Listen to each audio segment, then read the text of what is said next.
Assalamualaikum warahmatullahi wabarakatuh.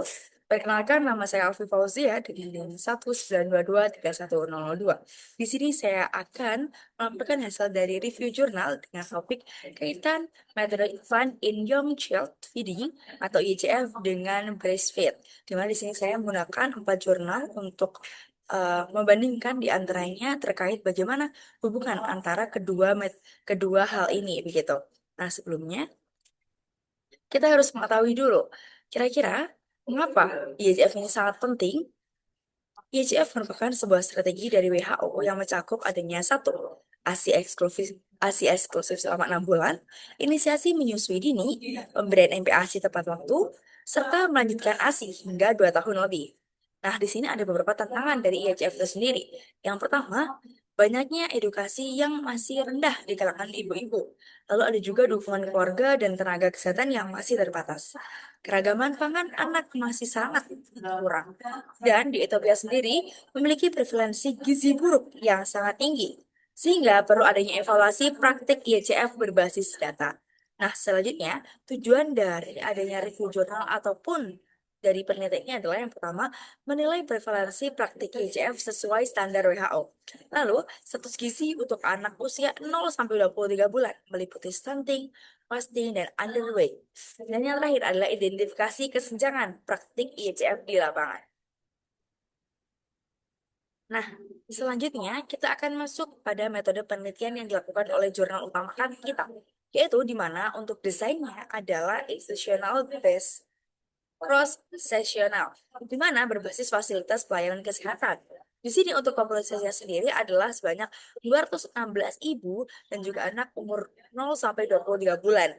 Nah, untuk lokasinya sendiri ada di rumah sakit pemerintah di Harartown, karena tempatnya juga di jauh di Irlandia begitu. Nah, untuk analisis datanya menggunakan statistik deskriptif serta perhitungan preferensi setiap indikator IHF. Nah, di sini kita juga menggunakan instrumen yang mana yang pertama ada kuesioner WHO, IHF, lalu ada juga pengukuran antropometri, mulai dari berat badan, tinggi atau panjang badan, MOAC, dan juga indikator Z-score.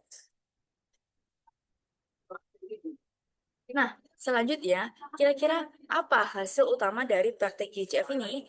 Yang pertama, terkait pencapaian IHF sendiri, praktik IHF mengindikasikan baik secara overall di mana itu dengan indikasi persentasenya 83,8%. Hanya itu, untuk inisiasi menyusui dini itu kurang dari 1 jam. Ada angka 83,8% juga. ASI eksklusif di angka 0 sampai 6 bulan itu menunjukkan hal yang baik, yaitu sebanyak 81,5%. Di sini MPASI juga mulai tepat waktu dengan adanya presentasi 73,6%. Hanya 29,2% anak mencapai minimum diet dari diversity atau MMD, di mana ini menjadi masalah utama pada kualitas diversifikasi pangan. Nah, di sisi lain, kita juga menggunakan hasil status gizi anak, di mana menggunakan pengukuran antropometri.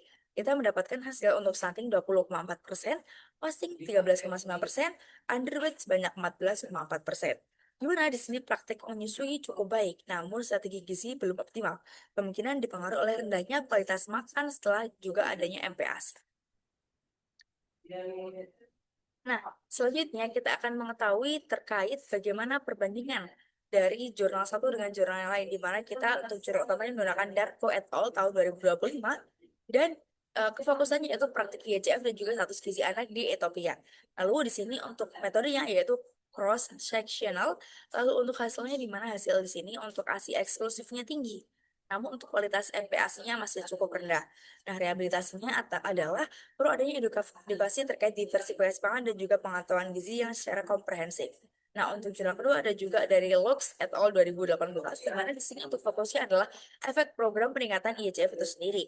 Untuk metodenya yaitu pretest dan untuk pre dan post test. Hasilnya yaitu intervensi peningkatan praktek penyusui dan juga MPASI. Nah, untuk reliabilitasnya yaitu program ini sudah terstruktur dan juga efektif dalam meningkatkan IHF itu sendiri. Nah, untuk jurnal ketiga, kita menggunakan WOK et al. Tahun 2025, di mana untuk fokus utama yaitu mengevaluasi pelatihan tenaga pendidik IHF. Nah, metodenya sendiri di sini menggunakan systematic review, di mana hasilnya menunjukkan bahwa pelatihan optimal di mana masih menekankan ASI itu sendiri. Nah, untuk rehabilitasinya yaitu kurikulum pelatihan perlu diperkuat sesuai dengan standar WHO. Dan untuk jurnal terakhir kita yaitu dari Abdul Razak dari et al. 2024. Fokus utamanya itu peran pemberdayaan ibu, di mana materinya menggunakan survei dan juga regresi dalam analisis datanya, dan untuk hasilnya menggunakan ibu yang terlibat keputusan, di mana menunjukkan bahwa ICF ini lebih baik. Dan untuk rehabilitasinya yaitu pemberdayaan perempuan penting dalam intervensi gizi itu sendiri. Nah, selanjutnya kita akan melihat terkait bagaimana ataupun faktor yang menjadi penyebab adanya ICF ini bisa baik ataupun buruk. Yang pertama adalah kunjungan ARC rutin oleh tenaga kesehatan, lalu ada juga konseling gizi dari tenaga kesehatan, adanya akses informasi nutrisi yang distribusikan kepada masyarakat. Selanjutnya ada motivasi dan juga kepercayaan dari ibu dalam menyusui anaknya itu sendiri. Yang terakhir adalah kemudahan akses dalam pelayanan kesehatan ibu dan juga anak. Masuk pada penjelasan selanjutnya, di mana kita akan menganalisis terkait kelebihan dan juga kekurangan dari IHF ini sendiri, dan juga pada jurnal ini. Yang mana kelebihannya yaitu mengukur praktik IHF dan status gizi secara bersamaan. Selanjutnya, menggunakan indikator resmi dari WHO sendiri. Lalu di sini menunjukkan responnya 100%, tidak ada missing data.